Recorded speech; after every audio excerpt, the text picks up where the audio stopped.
how to fix Vanguard is out of compliance.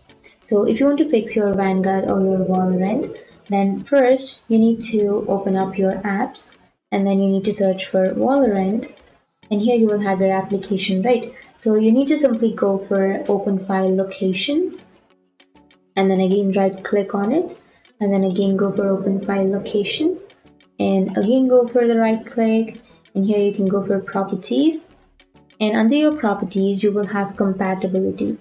Click on compatibility, and here you need to click on run this program in compatibility mode and you need to enter Windows 8.